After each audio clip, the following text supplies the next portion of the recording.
Hello, this is Catherine from Accelerated Reader reading books for you. Today I will be reading Chapter 64 from Two Worlds, a novel of friends and foes from strange places by Laura T. Lee. Before I begin reading, I would like to give a big thanks to the author for sending me this book to read on my channel. In the description below, I've included links where you may find and purchase this book. Don't forget to like and subscribe. Chapter 64. Lily never thought fighting in a battle could be fun. But then again, she never thought she'd be actually fighting in a battle. She and Tara sat at the base of the dragon's neck, shooting rainbow paintballs at dwarves. Occasionally, they would hit an elf, but that was quickly taken care of. Lily did accidentally hit Jake with the paintball, though.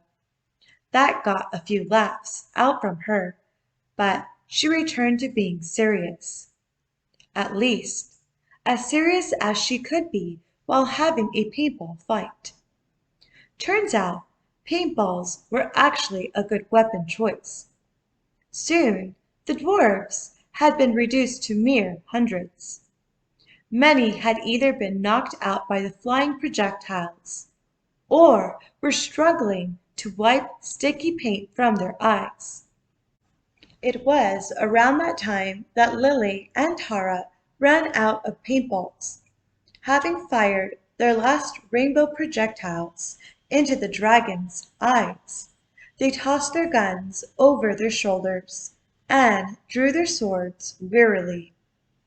"Whew!" Tara exhaled loudly and collapsed on the dragon's back. "That was extremely tiring. Can we please get off this ride?" Lily agreed, and so they slid down the dragon's tail and re-engaged with the battle. Stacy stumbled over. "Hey," she said breathlessly. Tara caught her as she keeled over. "Whoa, hold on, Stacy." "I'm fine. I'm just a bit tired," Stacy mumbled. Concerned, Lily felt Stacy's forehead. "I think she has heat stroke," she said to Tara. "Better get her somewhere shady and safe." Tara left, half carrying and half guiding Stacy away from the battle. Lily blamed the overwhelming heat on her exhaustion. But at least she could still fight. She didn't know how long she'd been in the battle until she began to get hungry. She ate a huge dinner last night, but it was probably around 2 p.m. But it wasn't up to her to end the battle. 5 minutes later, Lily was fighting yet another dragon when she heard a woman scream, loud and full of rage. She was vaguely aware of a large shadow getting darker, and she dived out of the way. The dragon crashing dead on the asphalt seconds where she'd been before, a sword in its back. Lily rose unsteadily, only to be blasted off her feet by another grenade. Lily's ears rang as she forced herself to her hands and knees, dizzy and disoriented. Someone was yelling something in her ear, but Lily was too groggy to either hear or see the speaker. Struggling to regain consciousness, she was yanked roughly to her feet. Lily cried out. She'd sprained her ankle as she fell. She gasped as her ankle twisted under her weight. "Lily, can you hear me?" Lily forced herself to look up and found herself staring into Teresa's eyes. The sorceress gripped her hand, and Lily felt the pain go out of her ankle. "You must flee," Teresa commanded. "I overheard Sophie talking to one of the dwarf generals. In about 10 minutes, she'll cut the life sources on all the dragons, and the dwarfs will sink into the ground and disappear, transported to a prison under her home. Any other being in contact with a dwarf at that time will vanish with them.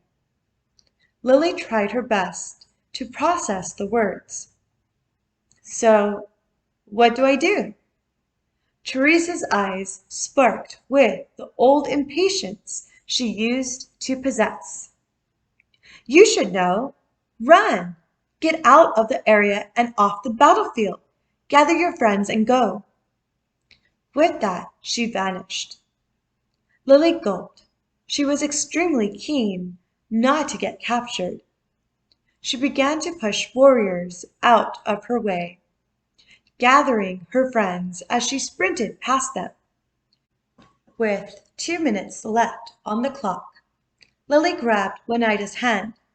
She now had all her confused friends next to her. But now what?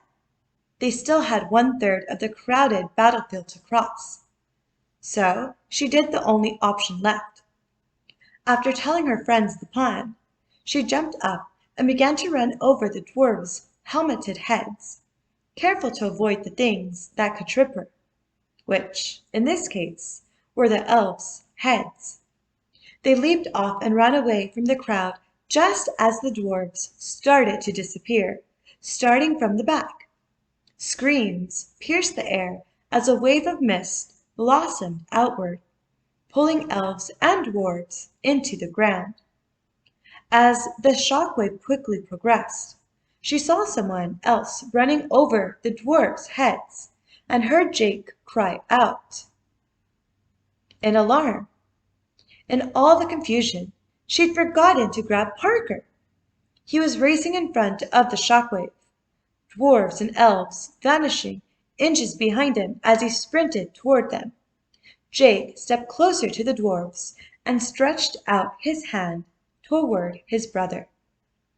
Parker leaped, grabbing him, and they both tumbled to the ground as the last of the dwarves and elves disappeared with surprised screams, leaving no trace of the battle except for the dragon bodies lying limp on the road and scorch marks on the ground. Parker doubled over, gasping for air as Oneida fussed over him.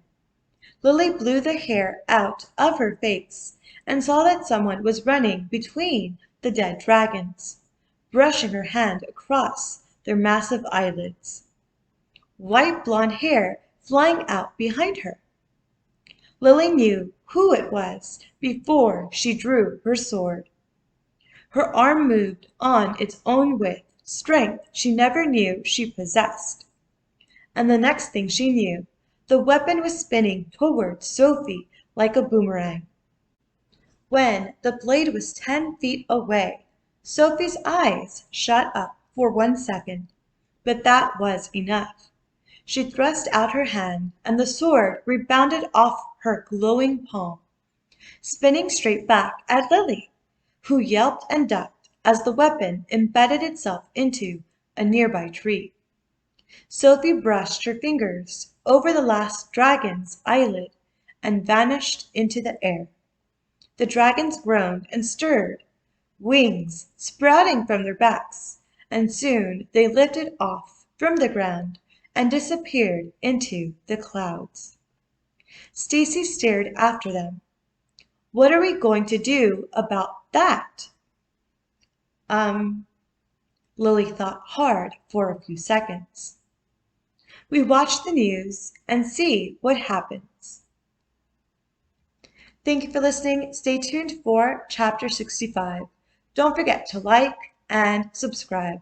In the description below, I've included links where you may find and purchase this book.